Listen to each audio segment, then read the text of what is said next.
Good morning students. अपन रहीम को complete कर चुके थे। मेरे 4 वीडियो रहीम के लिए अपलोड हुए हैं आपके पास में। उसको अच्छी तरीके से आपने गहनता से देख लिया होगा। फिर भी मैं आपसे एक बार दोबारा कह रहा हूँ कि उसमें कुछ भी यदि आपके क्लियर नहीं हुआ है तो कमेंट्स करें मेरे पास में। व्हाट्सअप नंबर है, उस पर व्हाट्सअप करें मेरे पास। मैं दोबारा कोई भी यदि कुछ परेशानी है जो समझ में नहीं आया हो, क्लियर नहीं हुआ हो, तो मैं वो क्लियर करूँगा आपके लिए। अपना चल रहा था बिहारी। बिहारी के लिए कुछ बच्चों के कमेंट्स आए थे मेरे पास में कि सर एक बार संदर्भ जो है बिहारी का वो एक बार दोबारा पुनरावृत्ति करें उसकी। तो एक बार पुनः आप संदर्भ जो है वो नोट कर लें। बिहारी का व्याख्या करेंगे तो उसके लिए आपको संदर्भ लिखना पड़ेगा। तो एक बार संदर्भ को एक बार नोट कर लें। उपयुक्त पद्यावतरण हमारी पाठ्य पुस्तक सृजना के पद्य भाग में बिहारी सतसई से कुछ पद, बिहारी सतसई से कुछ पद बिहारी शीर्षक से उद्धृत किया गया है, जिसके रचयिता रीतिकाल के महान रीति सिद्ध कवि बिहारी हैं, जो उनके अमर मुक्तक काव्य बिहारी सतसई से संकलित किया गया है। ये इसका संदर्भ हो गया। विशेष वगैरह मैंने आपको नोट करवाई दी थी। उसके एक मैं आपको कहना चाहूँगा कि यदि मेरे वीडियोस आपको पसंद आ रहे हैं और आप सही तरीके से उसके लिए अध्ययन में आपके सहयोगी हो रहे हैं तो आप लाइक और शेयर करें उनको और सब्सक्राइब भी करें, जिससे कोई भी वीडियो मैं अपलोड करता हूँ तो उसका नोटिफिकेशन जो हो वो तुरंत आपके पास में आ जाएगा। तो ये जरूर करें आप। अपन बिहारी को अपन कंटिन्यू करते हैं। देखिए एक बार जो दोहे अपन देख चुके थे उसमें भी यदि कुछ समस्या हो या कोई सही तरीके से कुछ समझ में नहीं आया हो तो आप मेरे पास में कमेंट करें। उसके लिए अपन बिहारी को कंटिन्यू करें। देखो, भजन कहो ताते भजो, भजो न एको बार, दूरी भजन जाते कहो, सो तो भजो गवार।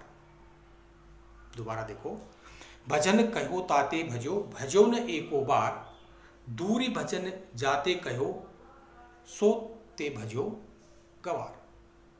कवि इसमें कहना चाहते हैं कि व्यक्ति को सांसारिक मोह माया से दूर रहने के लिए कहा जाता है। हर एक ज्ञानी व्यक्ति जो है उपदेश देता है कि सांसारिक मोह माया जो है वो एक बंधन है जो हमें उस ईश्वर से, उस परमात्मा से हमें क्या किया जाता करता है, वो दूर करता है, एक बाधक बनता है उसके लिए है। तो बार बार उसके लिए कहा जाता है कि उन सांसारिक मोह माया से हमें क्या रहना चाहिए, दूर रहना चाहिए। बार बार कहा जाता है, पर इतना कहने के बार बार कहने के बाद में भी, बार बार उपदेश देने के बाद में भी उसके लिए हम बार बार प्रयासरत रहते हैं उसको प्राप्त करने के लिए है। तो उसी क्रम में कभी कहते देखो, भजन कहो ताते भजो, भजो ने एको बार, कि बार बार ये कहा जाता है कि हमें ईश्वर की उपासना करनी चाहिए, सच्चे मन से ईश्वर की हमें उपासना करनी चाहिए। बार बार इस बात का उपदेश दिया जाता है कि हमें सच्चे मन से ईश्वर की क्या करनी चाहिए, उपासना करनी चाहिए। पर एक बार भी कभी कहते कि एक बार भी सच्चे मन से हम ईश्वर की उपासना नहीं करते। दूसरी तरफ दूरी भजन जाते कहो, सोते भजो गवार, पर जो मूर्ख व्यक्ति हैं उनको बार बार ये कहा जाता है कि सांसारिक मोह माया से हमें दूर रहना चाहिए, सांसारिक मोह माया से हमें क्या रहना चाहिए, दूर रहना चाहिए। पर फिर भी उन सांसारिक मोह माया में पूरी तरह से लिप्त रहते हैं और अपने इस जीवन को व्यर्थ में नष्ट करते रहते हैं। तो उन मूर्ख व्यक्तियों को एक प्रकार से समझाने का कवि ने इसमें प्रयास किया है कि हमें सांसारिक मोह माया को छोड़ करके ईश्वर भक्ति में तल्लीन होना चाहिए, सत संगति हमें करनी चाहिए, ईश्वर भक्ति में, सच्चे मन से हमें ईश्वर भक्ति में तल्लीन होना चाहिए। तभी इस संसार सागर से हम पार हो सकते हैं। तो ये इसमें बताने का कवि ने प्रयास किया है। भजन और भजो में आप इसमें यमक अलंकार कर सकते हैं। ये सब बातें इसमें देखो। अगला जो दोहा है बहुत ही महत्वपूर्ण है, ध्यान से देखना उसको। अजो तरोना ही रहो, श्रुति सेवत इक रंग, नाक बास बेसरी लहो, बसी मुक्तन के संग। कंप्लीट दोहे में ही श्लेष अलंकार है, इसमें संपूर्ण दोहे में ही श्लेष अलंकार है। देखो क्या उसके कठिन शब्द लिख लो। तरुणा, तरुणा कानों का एक आभूषण भी होता है, और जो तर नहीं सका, जिसका उद्धार नहीं हो सका, जिसका जो संसार सागर से पार नहीं हो सका, श्रुति के भी दो अर्थ निकलते हैं, एक तो कान और एक वेद।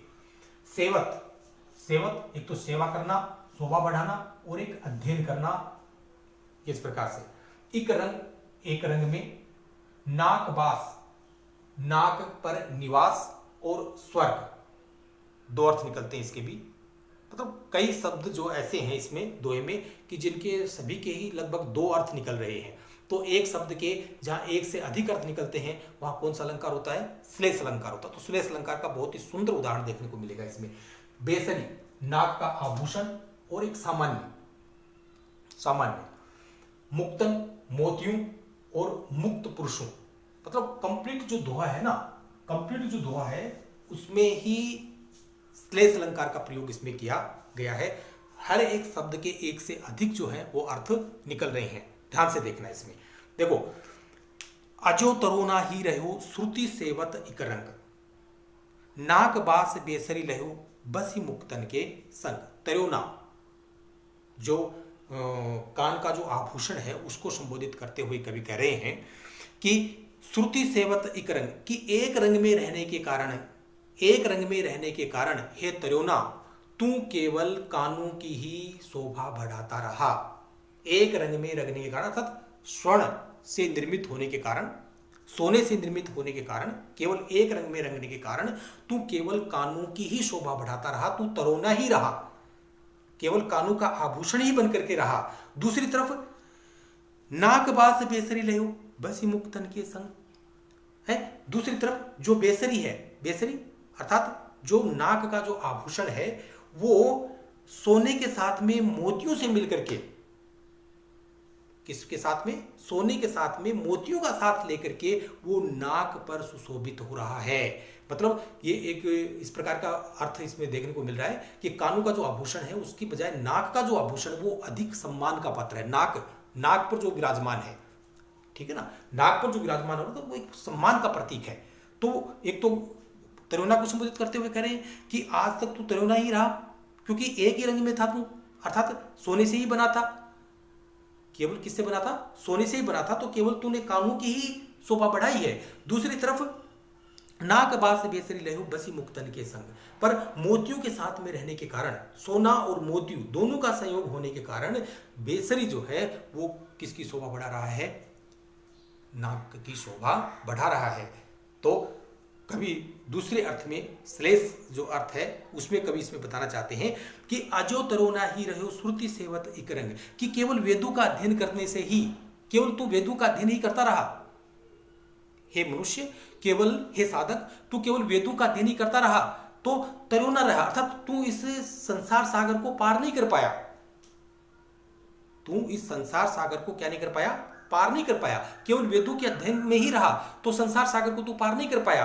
दूसरी तरफ नाक बास बेसरी लहो बसी मुक्तन के संग, पर स्वतंत्र व्यक्तियों के साथ में रह करके, स्वतंत्र व्यक्तियों के साथ में रह करके, मुक्त स्वभाव से रह करके, या ये कहें कि सज्जन व्यक्तियों के, श्रेष्ठ व्यक्तियों के साथ में रह करके एक सामान्य जो व्यक्ति है वो भी स्वर्ग का क्या हो जाता है? स्वर्ग की प्राप्ति वो कर लेता है, वो स्वर्ग की प्राप्ति कर लेता है। अर्थात एक सामान्य व्यक्ति भी स्वर्ग की प्राप्ति कर लेता है। तो कवि कहते हैं कि अजो तरोना ही रहो श्रुति सेवत, कि एक रंग में रंगने के कारण कान का जो आभूषण है वो केवल कान तक ही रहा, कान का ही शोभा बढ़ाता रहा। और नाक बास बेसरी लहो बसी मुक्तन के संग, मोतियों के साथ रहने से बेसरी जो है अर्थात नाक का जो आभूषण है वो नाक की क्या कर रहा है? शोभा बढ़ा रहा है, दो के संयोग से मिलकर के। तो कंप्लीट जो दोहा है इसमें श्लेष अलंकार है। दूसरी तरफ दूसरा जो श्लेष अर्थ है वो अपने देखा कि कवि कहना चाहते हैं कि जो हे साधक तू केवल वेद के पर आश्रित रहा, वेदों का अध्ययन करता रहा, और वेदों के अध्ययन करने से तेरे को स्वर्ग की प्राप्ति नहीं हुई, तू इस भव सागर से पार नहीं हो सका। पर एक स्वतंत्र व्यक्ति, सही तरीके से जीवन यापन करने वाला जो व्यक्ति है, सही तरीके से सामान्य व्यक्ति जो जीवन यापन करने वाला है, जो बंधनों में अपने आप को बांध कर नहीं रखता है, वो भी सत्संगति से वो भी स्वर्ग की क्या कर लेता है? प्राप्ति कर लेता है। तो श्लेष अलंकार के माध्यम से कवि ने इस बात को समझाने का प्रयास किया है। देखिए आगे, सघन कुंज छाया सुखद शीतल सुरभि समीर मनुवे जात अजो वहे उही जमुना के तीर। इसमें कवि ने यमुना के किनारे, यमुना के तट पर श्री कृष्ण जो रास लीलाएं करते थे, जो विहार करते थे, उसका यहाँ पर मनोहारी चित्रण किया है। ये देखो, सघन कुंज, वहाँ के सघन बगीचे देख करके, यमुना के तट के, यमुना के जो किनारे सघन बगीचे, छाया सुखद, उनकी सुखद छाया, शीतल सुरभि समीर, और वहाँ पर प्रवाहित होने वाली सुगंधित मंद समीर जो है, इन सबको देख करके मनु जात अजो वहे उही जमुना के तीर, उस यमुना के किनारे जाकर के आज भी मन उसी भाव में विभोर हो जाता है, उसी भाव में विभोर हो जाता है कि जहाँ पर श्री कृष्ण जो थे वो रास लीलाएं करते थे, वहाँ पर वन गमन करते थे, विहार करते थे राधा के साथ रह करके। तो वहाँ आज भी यदि हम वहाँ जाते हैं ना, यमुना के तट पर आज भी हम जाते हैं, तो वहाँ का जो माहौल है इतना सुखदाई है, इतना मनमोहक है कि वहाँ का दृश्य देख करके हमें वहाँ का किस प्रकार से भगवान श्री कृष्ण जो थे वो वहाँ पर विचरण करते थे, रास लीलाएं करते थे, राधा जी के साथ में वन गमन करते थे, विहार करते थे, तो वो दृश्य जो है वो आज भी साकार हो जाता है। समझ रहे हो ना कि वो दृश्य वहाँ देखो, सघन कुंज, वहाँ घने बगीचे देख करके, छाया सुखद, उनकी सुखद छाया, शीतल सुरभि समीर, और सुगंधित ठंडी वायु वहाँ प्रवाहित होती है। मनुवे जात अजय वहे वही जमुना के तीर, उस यमुना के किनारे जाकर के आज भी जो मन है ना वो उसी भाव में निमग्न हो जाता है, उसी भाव में डूब जाता है। ऐसा लगता है कि जैसे आज भी वहाँ पर श्री कृष्ण जो हैं वो राधा जी के साथ में मिलकर के रास लीलाएं कर रहे हों। तो यहाँ पर उसका मनोहारी जो है वो चित्रण कवि ने किया है कि आज भी वहाँ का वातावरण बहुत ही मनोरम है, वहाँ के दृश्य जो है वो बहुत ही मनोरम है, मन को प्रभावित करने वाले हैं। इस प्रकार की सहज सरल भाषा जो है इसमें देखने को मिलती है, गूढ़ भाव जो है वो देखने को मिलता है। देखिए आगे, सोहत ओढ़े पीत पटु श्याम सलोने गात मनो नीलमणि शैल पर आतप बरे प्रभात। मनो, मनो शब्द का प्रयोग हुआ है, और जहाँ पर मनो, मानो, मनहु, जनो, जानो, जनहु आदि संयोजक शब्दों का जहाँ पर प्रयोग होता है ना, वहाँ पर कौन सा अलंकार होता है? उत्प्रेक्षा अलंकार। वहाँ पर ध्यान दें इस बात को कि मनु शब्द का प्रयोग किया गया है, मनु संयोजक शब्द का प्रयोग जहाँ पर होता है वहाँ पर उत्प्रेक्षा अलंकार होता है। देखो क्या कहा गया है, देखो कि सोहत ओढ़े पीत पटु, भगवान श्री कृष्ण जो है उनके पीताम्बर को जो वो धारण करते हैं, तो वहाँ उनका जो पीताम्बर है वो कितना मनोहारी होता है, उनका मनमोहक जो रूप है उसका कवि ने यहाँ पर चित्रण किया है। देखो, सोहत ओढ़े पीत पटु श्याम सलोने गात, कि अपने सलोने, अपने मनमोहक शरीर पर जब वो पीताम्बर धारण करते हैं, अपने सांवले सलोने रूप पर, ध्यान से देखो, अपने सांवले सलोने शरीर पर जब वो पीताम्बर धारण करते हैं, पीताम्बर पीला वस्त्र, पीताम्बर सोहत शोभा बढ़ाते हैं, ठीक है ना। तो अपने श्याम सलोने, अपने मनमोहक सांवले शरीर पर जब वो पीताम्बर पीला वस्त्र जब ओढ़ते हैं ना, तो मनो ऐसा लगता है कि नीलमणि शैल पर, नीलमणि पर्वत पर आतप परे प्रभात, प्रातःकालीन सूर्य की किरणें उस पर पड़ रही हैं, और वो जिस प्रकार नीलमणि पर्वत पर प्रातःकालीन सूर्य की जो किरणें हैं जब वो पड़ती है तो वो किस प्रकार से मनमोहक होता है वो दृश्य, उसी प्रकार भगवान श्री कृष्ण के सांवले सलोने शरीर पर जो पीताम्बर है वो शोभायमान हो रहा है। तो कवि ने एक उत्प्रेक्षा के माध्यम से इस बात को समझाने का प्रयास किया है। तो इसमें मनो शब्द आने से उत्प्रेक्षा अलंकार है, ठीक है, और पीतपट है, श्याम सलोने हैं, इनमें अनुप्रास, आतप परे प्रभात, इसमें अनुप्रास अलंकार आप कर सकते हैं। ये सब देखो, आगे देखो, यही आस अटक्यो रहतु अली गुलाब के मूल, वह फेरी वसंत ऋतु इन डारन वे फूल। अन्युक्ति अलंकार देखने को मिलता है। अन्युक्ति अलंकार का बहुत सुंदर उदाहरण, मतलब अप्रस्तुत के माध्यम से कवि ने प्रस्तुत को समझाने का प्रयास किया है। जो कवि कह रहा है वो नहीं, बल्कि इसके माध्यम से कुछ और ही व्यक्त करना चाहता है। ध्यान दो, जो कवि जिन शब्दों के माध्यम से जो कुछ कह रहा है वो नहीं कह रहा, बल्कि उनके माध्यम से कुछ और बताने का प्रयास कर रहा है। क्या कह रहा है देखो, यही आस अटक्यो रहे तू अली गुलाब के मूल, यही आस, इसी आशा में, यही आस, यही इसी आशा में अटक्यो रहे तू, अटका रहता है अली गुलाब के मूल। अली जो है, भंवरा जो है, वो गुलाब के पंखुड़ियों से, गुलाब की टहनी से, गुलाब की मूल जड़ टहनी से इस प्रकार अटका रहता है, क्योंकि बसंत ऋतु अब चली गई है, पतझड़ है, तो पतझड़ में जो है वो फूल तो खिल नहीं रहे, उसके ऊपर फूल तो खिल नहीं रहे हैं, फूल प्रफुल्लित नहीं हो रहे हैं, तो वो इस आशा में अटका हुआ है कि एक बार पुनः वह है फेरी बसंत ऋतु, एक बार पुनः फिर करके क्या आएगी, बसंत ऋतु आएगी, और इन डारन वे फूल, इन डालियों पर दोबारा जो है वो फूल पल्वित प्रफुल्लित होंगे, पुनः दोबारा फूल जो है वो खिलेंगे। तो इसी आशा में भंवरा जो है उस डाल को क्या नहीं करता है, छोड़ता नहीं है, वो उसी आशा में रहता है कि एक दिन पुनः यहाँ पर बसंत ऋतु आएगी, और बसंत ऋतु आने के बाद ये डालियों पर जो फूल जो क्या हो गए हैं, झड़ गए हैं, वो पुनः जो है वो यहाँ पर ये पुष्पित होंगे, और पुनः मैं उसका आनंद ले पाऊंगा। तो इसके माध्यम से कवि क्या कहना चाहता है कि जो व्यक्ति सांसारिक सुखों को, सांसारिक सुख जिसके छिन जाते हैं, वो उनकी लालसा जो है वो क्या नहीं कर पाता, छोड़ नहीं पाता है, वो इसी आशा में रहता है कि एक दिन पुनः वो माहौल होगा, पुनः मुझे उन सांसारिक सुखों को प्राप्त करने का अवसर मिलेगा, और इस आशा में वो उनकी लालसा को छोड़ नहीं पाता है। तो ये कवि ने इसके माध्यम से इसको इस प्रकार से समझाने का प्रयास किया है कि सुख साधन छीन जाने के बाद में भी वो इस आशा में रहता है, कि एक दिन पुनः वैसा ही माहौल होगा, वैसे ही मेरे पास में सुख के साधन होंगे, वैसा ही मेरा क्या होगा, जीवन होगा। इस आशा में वो हमेशा क्या रहता है, अपना जीवन जीता रहता है।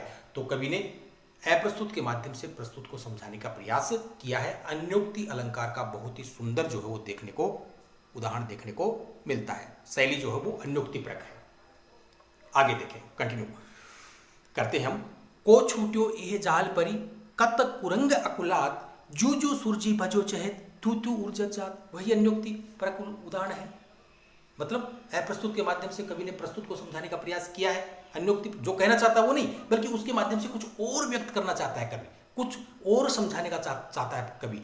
जिसके जैसे देखो कैसे, को छूट्यो यह जाल परी कत कुरंग अकुलात, कुरंग हरिण, अन्योक्ति परक अर्थ हम लेंगे मनुष्य, ठीक है ना।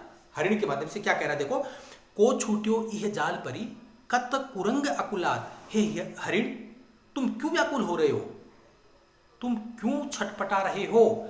इस जाल में पड़ने के बाद में क्या कोई उस जाल से निकल पाया है, अर्थात कोई निकल नहीं पाया। जो जो सुरजी बजो चहत, तुम जैसे जैसे इसे निकलने का प्रयास करोगे, जैसे जैसे इसमें से निकलने का प्रयास करोगे, त्यों त्यों ऊर्जत जात, वैसे वैसे और अधिक इसमें उलझते जाओगे। जूं जूं त्यों त्यों में पुनरुक्ति प्रकाश अलंकार आप कर सकते हो। एक ही शब्द की उसी अर्थ में जब आवर्ती होती है तो फिर उसमें हम पुनरुक्ति प्रकाश अलंकार कह सकते हैं। समझ रहे हो? एक बार दोबारा देखो इसको, अन्योक्ति प्रकार है इसमें। को छूट्यो यह जाल परी कत कुरंगा कुला, कि हे हरिण तुम क्यों व्याकुल हो रहे हो, क्यों व्याकुल हो रहे हो। कोई को छूट्यो यह जाल परी, इस जाल में एक बार उलझने के बाद में कोई इस जाल से निकल नहीं पाया है, नहीं निकल पाया है। जू जू सुरजी बचो चहत त्यों त्यों ऊर्जत जात, जैसे जैसे तुम इसमें निकलने का प्रयास करोगे वैसे वैसे ही इसमें और अधिक उलझते जाओगे। अन्योक्ति प्रकार क्या है इसमें, कवि मनुष्य को समझाने का प्रयास कर रहे हैं कि इस मोह माया में एक बार फंसने के बाद में, तुम इस मोह माया में फंसने के बाद में क्यों व्याकुल हो रहे हो, क्यों छटपटा रहे हो। इसमें एक बार कोई व्यक्ति यदि उलझ जाता है तो फिर आसानी से उसमें से निकल नहीं पाता है। वह जैसे जैसे उसमें से निकलने का प्रयास करेगा वैसे वैसे और अधिक उलझता जाएगा। तो ये इसमें अन्योक्ति अलंकार का बहुत ही सुंदर उदाहरण जो है वो देखने को मिलता है। कवि हरिण के माध्यम से मनुष्य को समझाने का प्रयास कर रहे हैं कि इस मोह माया में एक बार जो गिर गया, उससे घिर गया, वो कभी उस मोह माया से बाहर नहीं निकल सकता है। आगे देखो, कंटिन्यू करते हैं। बतरस लालच लाल की मुरली धरी लुकाए, सोह करे भोहन हसे देन कहे नट जाए। इसमें कृष्ण और गोपियों के बीच में चल रही सरस जो ठिठोली है उसको कवि ने बहुत ही सुंदर तरीके से व्यक्त किया है। देखो कैसे क्या किया है कि बतरस बातें करना, बातों का रस, बतरस बातों का रस, ठीक है।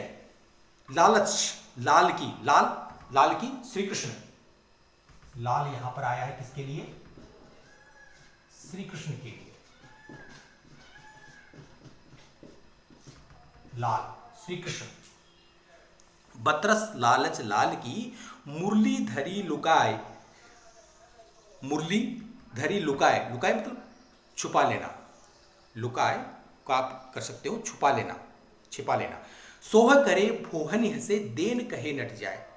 गोपियों की और श्री कृष्ण की सुंदर ठिठोली, हंसी मजाक का यहां पर चित्रण किया है कवि ने। क्या किया है देखो, बतरस लालच लाल की मतलब श्री कृष्ण की बातों का आनंद लेने के लिए या बातों के आनंद के लालच में कि वो हमसे, श्री कृष्ण जो है वो हमसे बातें करें।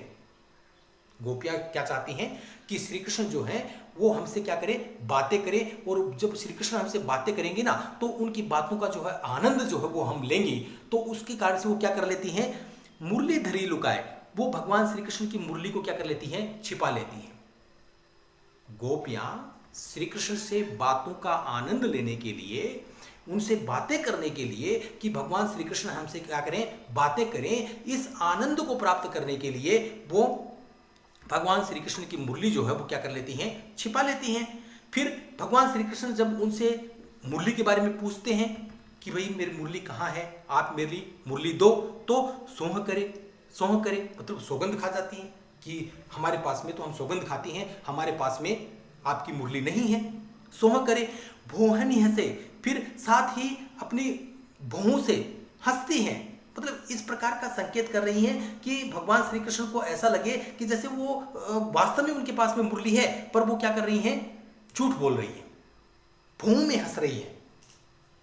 मतलब एक सुंदर दृश्य यहाँ पर चित्रित किया है, सुंदर हंसी मजाक का, ठिठोली का जो चित्र है जो वो यहाँ पर प्रस्तुत किया है कवि ने। देखो कि बतरस लालच लाल की, प्रभु श्री कृष्ण की बातों का लालच, उनकी बातों का रस, उसकी बातों का आनंद लेने के लिए मुरली धरी लुकाए, गोपियां उनकी मुरली को क्या कर लेती हैं, छिपा लेती हैं। और फिर जब भगवान श्री कृष्ण से पूछते हैं कि आप मेरी मुरली देव, कहाँ है मेरी मुरली, तो फिर सोह करे, सौगंध खाती हैं कि हे प्रभु हमारे पास में आपकी मुरली नहीं है। फिर भौं से हंसती हैं, तो भगवान श्री कृष्ण को ऐसा लगता है कि ये क्या बोल रही हैं, झूठ बोल रही हैं। फिर भगवान श्री कृष्ण जब उनसे कहते हैं कि आप झूठ बोल रही हो, मेरी मुरली आपके ही पास में है, आप मेरी मुरली को दो, तो देन कहीं नट जाए। जब वो भगवान श्री कृष्ण से मांगते हैं ना तो फिर साफ क्या कर देती हैं, मना कर देती हैं कि हमारे पास में आपकी मुरली नहीं है। तो इस प्रकार से सुंदर ठिठोली, सुंदर हंसी मजाक का यहाँ पर भगवान श्री कृष्ण और गोपियों के मध्य जो सुंदर मजाक चल रहा है उसका बड़ा ही स्वाभाविक जो है वो चित्र यहाँ पर प्रस्तुत किया है कवि बिहारी ने। है तो गागर में सागर भरने की जो उक्ति है ना वो यहाँ पर सही रूप में चरितार्थ हो रही है।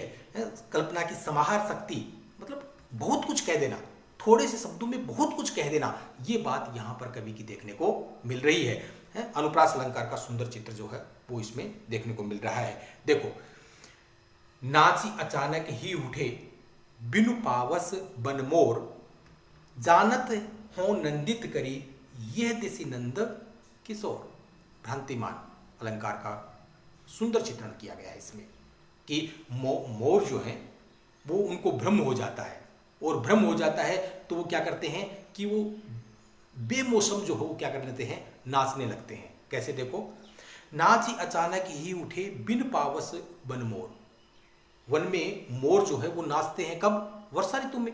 पावस वर्षा ऋतु, वर्षा ऋतु में वन में मोर क्या करते हैं, नाचने लगते हैं, आनंदित हो जाते हैं और वो नृत्य करने लगते हैं। पर आज क्या हुआ, आज बिना पावस ऋतु ही वन में मोर जो हो क्या करने लगे, नाचने लगे।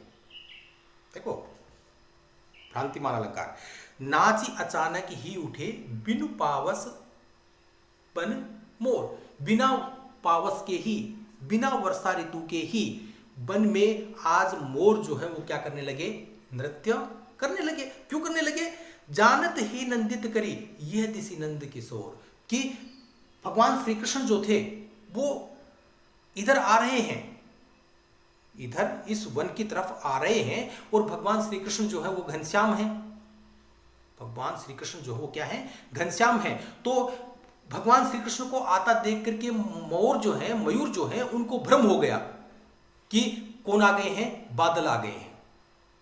आ रहे थे कौन, घनश्याम, और मोरों को भ्रम हो गया, मोर जो है उनको क्या हो गया, भ्रम हो गया कि कौन आ रहे हैं, घनश्याम आ रहे हैं। तो उनको आता हुआ देख करके मोर जो हो क्या करने लगे, नाचने लगे। तो एक सखी दूसरी सखी से कह रही है कि ये आज ये मोर जो है वो बिना वर्षा ऋतु के ही नृत्य कर रहे हैं। तो ऐसा लगता है, जानत हूं नंदित करी, मैं ऐसा समझ रही हूं कि भगवान श्री कृष्ण जो है, घनश्याम जो है, वो इस वन की तरफ आ रहे हैं, इस वन की तरफ, इस वन को आनंदित करने वाले हैं, यहां आने वाले हैं। इस कारण से ही उन मोर को भ्रम हो गया है और वो क्या कर रहे हैं, नृत्य कर रहे हैं। तो भ्रांतिवान अलंकार का सुंदर उदाहरण जो है वो देखने को इसमें मिलता है। ठीक है ना, आगे देखो, लिखन बैठी छाक जाकी छवि, गही गही गर्भ गरूर, बहन केते जगत के चतुर चितेरे क्रूर। इसमें कवि ने नायिका के सौंदर्य का यहां पर चित्रण किया है, और उसका जो रूप है वो हर क्षण जो हो परिवर्तित हो जाता है, हर क्षण जो हो बदल जाता है। उसके सौंदर्य जो उसका जो रूप है वो हर क्षण परिवर्तित हो जाता है, जिससे बहुत से गर्वीले जिन्हें अपनी चित्रकारी पर घमंड है वो भी क्या हो गए हैं, उनका घमंड भी चूर हो गया है कि वो स्वाभाविक रूप से सही तरीके से उसको अभिव्यक्त नहीं कर पाते हैं। क्योंकि जैसे ही वो चित्र बनाते हैं, नायिका का चित्र बनाने लगते हैं, पर जैसे ही वो चित्र बनाते हैं और वापस उस नायिका की तरफ देखते हैं तो उसका रूप जो हो क्या लगता है, परिवर्तित हुआ लगता है। तो वो अपनी सही तरीके से अपने चित्र को व्यक्त नहीं कर पाते, और बहुत से गर्भ धारण करने वाले घमंडी जो चित्रकार हैं उनका घमंड जो हो क्या हो गया है, चूर हो गया है। तो कवि ने बताने का प्रयास किया है क्या, कि हर पल नायिका का क्षण क्षण बदलने वाला जो छवि है उसको एक कवि ने अतिशयोक्तिपूर्ण शैली में व्यक्त किया है। देखो, लिखन बैठे जाकी छवि, गही गही गर्भ गरूर, कि बहुत से गर्वीले घमंडी जो चित्रकार हैं वो उस नायिका के चित्र को बनाने का प्रयास कर रहे हैं। लिखन बैठी जाकी छवि, छवि मतलब उसके चित्र को बनाने का प्रयास कर रहे हैं, नायिका के चित्र को। कहीं कहीं गर्व गरूर, बहुत से गर्व करने वाले या अपनी चित्रकारी पर गर्व करने वाले, अपनी चित्रकारी पर घमंड करने वाले जो चित्रकार हैं उस नायिका के चित्र को बनाने का प्रयास कर रहे हैं। पर भयन कीते जगत के चतुर चितेरे क्रूर, पर बहुत से चतुर जो चितेरे हैं, चित्रकार हैं, चित्रकार, वो उनका घमंड जो है वो नष्ट हो गया है, उनका घमंड चकनाचूर हो गया है। वो सही तरीके से उस नायिका के सौंदर्य का या उस नायिका के चित्र को अभिव्यक्त नहीं कर पा रहे हैं। क्यों नहीं कर पा रहे हैं, कवि कहते हैं क्यों, इसलिए नहीं कर पा रहे हैं कि जैसे ही उस नायिका के चित्र को वो बनाते हैं और फिर वापस घूमकर उस नायिका की तरफ देखते हैं तो उसका रूप जो हो क्या होता है, परिवर्तित हो जाता है। हर पल उसका सौंदर्य जो हो क्या हो रहा है, बदल रहा है। तो उनका जो गर्व है चित्रकार होने का, वो घमंड जो हो क्या हो जाता है, चूर हो जाता है। तो ये अपन ने आज यहाँ तक कंप्लीट किया है। मैं एक बार पुनः कह रहा हूँ कि यदि मेरे वीडियोस आपको पसंद आ रहे हैं तो लाइक और शेयर करना आप नहीं भूलें, साथ ही आप सब्सक्राइब जरूर करें, क्योंकि जैसे ही मैं वीडियो अपलोड करूंगा तो उसका नोटिफिकेशन जो है वो आपको तुरंत मिल जाएगा और उसका लाभ जो है वो आप उठा सकते हैं। तो यदि मेरे वीडियोज आपको पसंद आ रहे हैं तो ज़रूर आप लाइक और शेयर जो हो करें, जिससे ज़्यादा से ज़्यादा बच्चे इसका आनंद लाभ उठा सकते हैं। और मैं क्या कि आपका 12th का जो सिलेबस है वो पूर्ण करवाऊँगा, तो जैसे जैसे मेरे वीडियोज़ में अपलोड करता जाऊँगा वो आपके पास में आते रहेंगे। तो इसको आप सब्सक्राइब करना नहीं भूलें, जैसे ही आप देख रहे हैं इसको, इसका लाभ उठाएं और इसको सब्सक्राइब करें। धन्यवाद।